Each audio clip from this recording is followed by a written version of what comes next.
Hello everyone, so I will be doing my May wrap-up for the month of May. I read 5 books, so let's get started.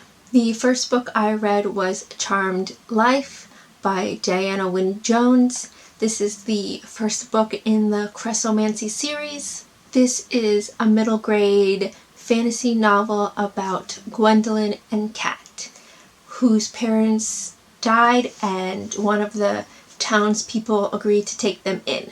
Gwendolyn is a powerful witch, and when they are summoned to the Chrestomanci castle, she thought that this was the perfect opportunity for her to get the recognition that she's always wanted and get famous for being such a great witch.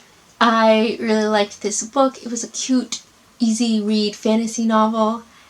And she is the author of Howl's Moving Castle, which I loved. I loved the world that she created. It is a parallel world to ours, so it's just like however magic is accepted. I hated the character Gwendolyn. She was just so rude, and she didn't treat Kat very nice, and her attitude just got worse when she went to the Chrestomanci castle.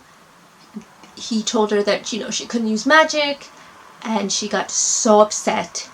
And once she realized that they're not giving her the recognition that she wants, she starts wreaking havoc on everyone. Because she just wants to teach him a lesson, to saying hey, I'm a powerful witch.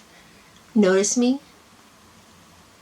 And I liked the character Kat. I felt so bad for him because he knew what she was doing was wrong, but she's the only family he has left, and so he desperately wants to be with her, but she just doesn't care about him. I will definitely continue with the series, but it didn't end on a cliffhanger or anything like that where I need to pick it up right away, so I can see it as a standalone if I wanted to. But I definitely like it, and the next book is the life of the Chrestomanci, so you learn more about him, which I do want to learn, so I will definitely pick up the second book. The second book I read was Hunger Games by Suzanne Collins. This is a reread for me. I think I liked it more the second time I read it. I got more into the government and how messed up it really is. And I think I read this, oh my gosh, when I was 17 maybe? I don't know, I was really young. I don't even want to know how long it came out because then I don't want to remember how old I am now, but I was much younger, and I just think I was just caught up in the hype, and I just didn't really get into it as much. But this time I really did, and I understood more, and the love triangle didn't bother me as much as it did the first time because of the hype. Everyone was like, oh, whose team are you on? Are you Team Peeta, Team Gale? And I was just ugh, it annoyed me so much. But this time I read it, and I think their love triangle was more matured than other love triangles.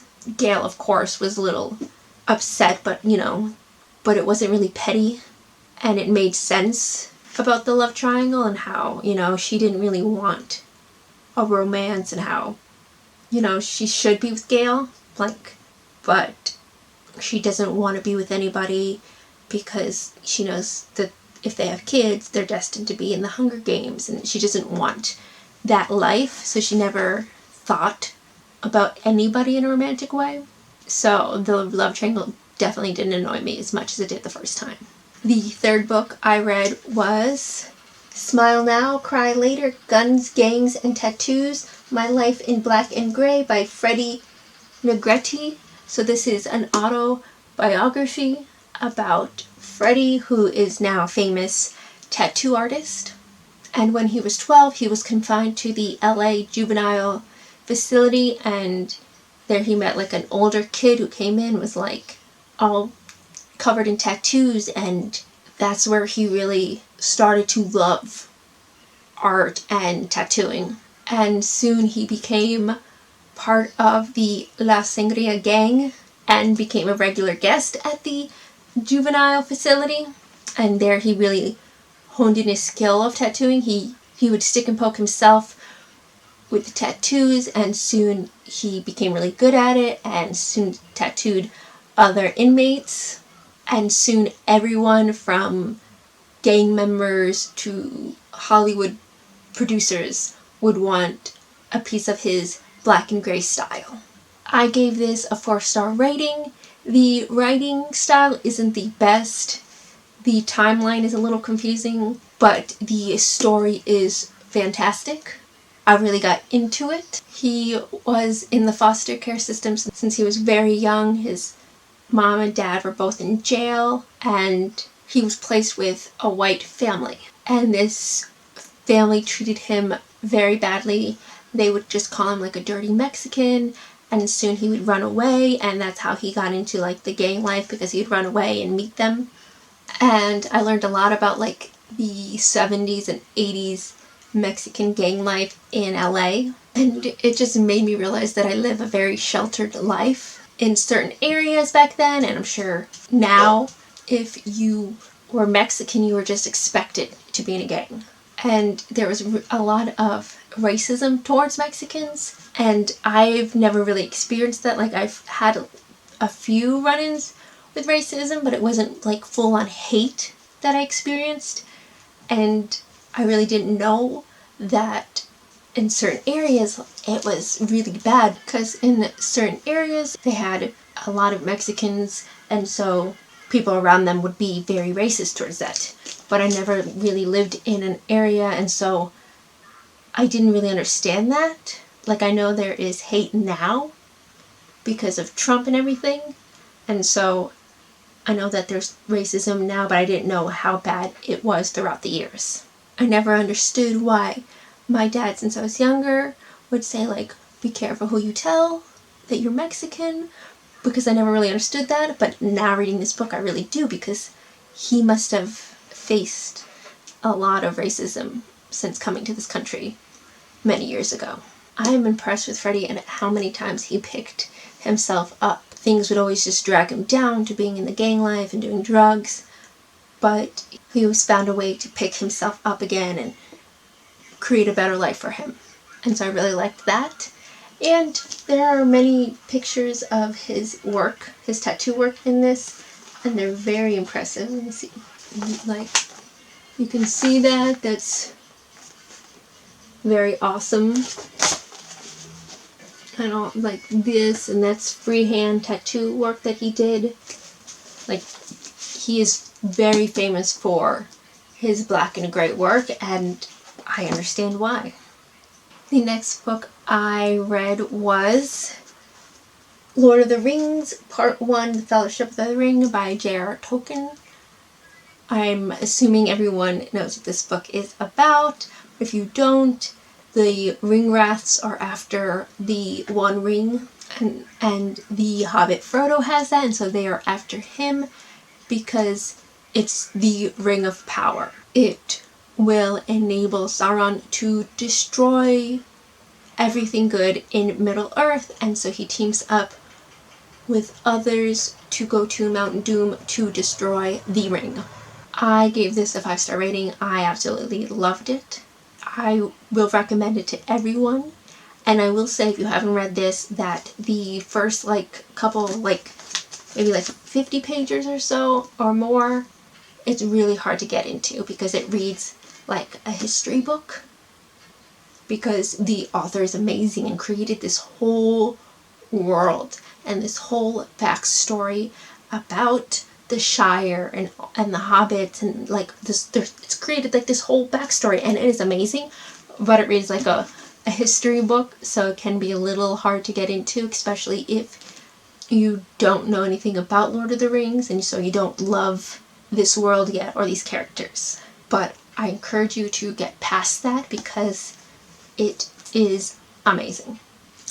So far my favorite characters is Sam and Strider. Sam is so loyal. He's such a great friend, and and Strider's just awesome. He's Aragorn, and if you don't know who that is, read it. You'll see why he's an awesome character. So, highly recommend this book. and currently reading the second Two Towers, and I love it so far. The last book I read was Saving Grace by Catherine Spencer. This is a young adult fiction book about 15-year-old Grace, whose brother died in a car accident and she's not handling it well. I gave this a 2-star rating. I think I picked this up at one time during like my library book sale. It was like 50 cents or 25 cents, something like that.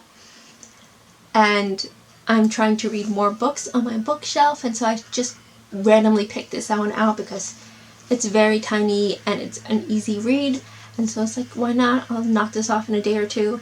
It was fine in the beginning, like it just was like a generic, same old kind of like young adult book.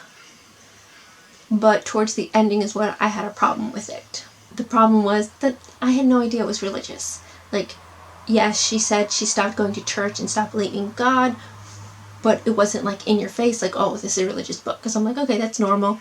Her brother died, she doesn't believe in God anymore, okay. They didn't like, it wasn't like, oh, God this and God that. It wasn't. But the ending, like, she meets this girl throughout the whole thing, and she's there, her friend, and then towards the ending, she's like, why are you helping me? And then this girl was like, I was sent down to help you. And I was like, what? And so she's like, oh, you're my guardian angel. And she's like, yeah, you can say something like that. And I was like, oh my God, no. What the hell? Didn't know it was something like that where, this guardian angel was sent down to help her. Like, I don't read religious books. I don't like religion per se, because, people use religion as a tool to hate others. I'm not saying everyone, because I think you can be religious and be accepting, but I think as like a whole of like the religion is teaching people to hate. And so I really don't like that. Like, I'm agnostic, so I'm on the fence, like, I want to believe, but I don't, because I don't want, like, the God that some people are preaching to be, like, it. Because I was like, no, if he teaches that, then I don't want that. So, I don't know. So, like, reading religious books isn't, like, for me. So that's why I gave it a 2-star rating. But if you're religious and you like generic kind of young adult books, you might like this. So those are all the books I read in the month of May.